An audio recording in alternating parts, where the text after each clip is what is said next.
Shalom,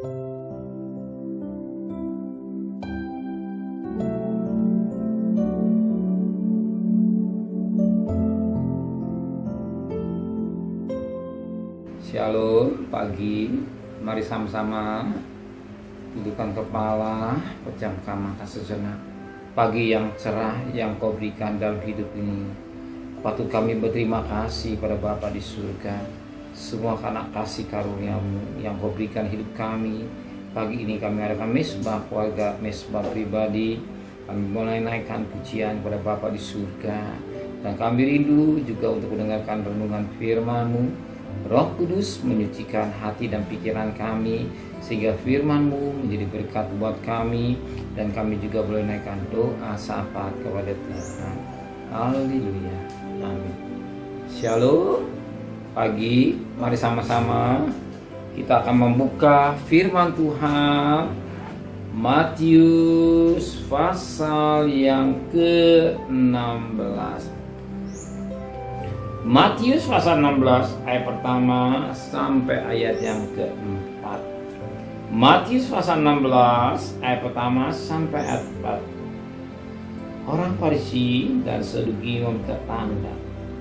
Kemudian datanglah orang-orang Farisi dan Saduki hendak mencobai Yesus. Mereka meminta supaya Dia memperlihatkan suatu tanda dari surga kepada mereka. Tapi jawab Yesus, pada petang hari, karena langit merah, kamu berkata hari akan cerah. Dan pada pagi hari, karena langit merah dan redup, kamu berkata hari buruk. Rupa langit kamu tahu membedakannya, tetapi tanda-tanda zaman tidak. Angkatan yang jahat ini dan tidak setia ini menuntut suatu tanda, daripada mereka tidak akan diberikan tanda selain tanda Nabi Yunus. Lalu Yesus meninggalkan mereka dan pulang. Puji Tuhan, firman Tuhan mengingatkan kita. Didik lagi firman Tuhan supaya kita melihat tanda. Dengan situasi cuaca kita melihat tanda-tanda. Sebagaimana firman Allah berkata pada ayat yang ketiga, dan pada pagi hari karena langit merah dan redup, kamu berkata hari buruk. Rupa langit kamu tahu membedakan, tetapi tanda-tanda zaman tidak. Mata rohani kita juga harus selik, dan mata jasmani kita melihat keadaan dunia melalui peperangan, gempa bumi, gunung meletus, situasi ekonomi. Semua ini bukan tanda-tanda kedatangan Tuhan. Tanda-tanda kedatangan Tuhan. Bahkan dalam Wahyu 18 jelas, pedagang-pedagang akan menangis karena dagangannya tidak dibeli.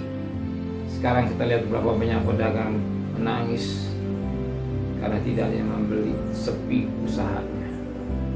Salah dengan online, kalah dengan dan bisnis. Tanda. Banyak orang mengeluh. Ini tanda-tanda bahwa akhir zaman, orang manusia semakin jahat. Gak usah kaget. Kita sudah di Wahyu 22:11 yang jahat semakin jahat, yang terus tanda-tanda. Dan kita sebagai orang yang beriman, kita lihat tanda-tanda kedatangan Tuhan sudah diangkat. Manusia semakin jahat. Sekarang apapun dihalang demi tersukses. Dan kita mengerti, kita tahu ada tanda sebagaimana tanda Nabi Yunus. Tanda Nabi Yunus apa? Yunus hanya berkata, bertobat. Niniwe akan dibangkitkan. Artinya Tuhan mengizinkan kita bertobat. Kalau Tuhan belum datang untuk mengizinkan kita untuk bertobat. Bahkan firman Allah berkata, supaya jangan satu manusia binasa, tapi bahwa hidupnya kekal. Amin. Dia tidak mau satupun manusia di dunia binasa. Neraka bukan untuk manusia, tapi untuk iblis. Dia tidak mau. Maka iblis berusaha membawa manusia yang tidak mau bertobat untuk masuk neraka bersama dia.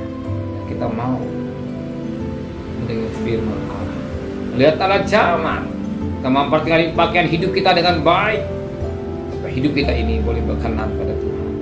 Sebab kita tahu kapan Tuhan sedang, tapi tandanya sudah tahu, sehingga tahu kita persiapkan diri memperhatikan pakaian hidup kita dengan baik. Amin. Terima kasih Bapa di surga buat firman-Mu, menteraikan firman hati kami. Berikan besok pagi tubuh yang sehat dengan tidak kurang satu apapun juga. Berkati Bapak Presiden, Wakil Presiden, para Menteri, para Gubernur, para Bupati, para Wali Kota, para camat, para Lurah, pada RW, para RT, para medis, para Polri. Berikan mereka takut kepada Tuhan dan kekasih. Terimalah berkat nikmat dari Allah Bapa, cinta kasih sayang dari Tuhan Yesus Kristus, dan berkat Roh Kudus menyertai saudara mulai hari ini sampai Maranatha Tuhan. Yang cinta Dia katakan amin. Tuhan memberkati.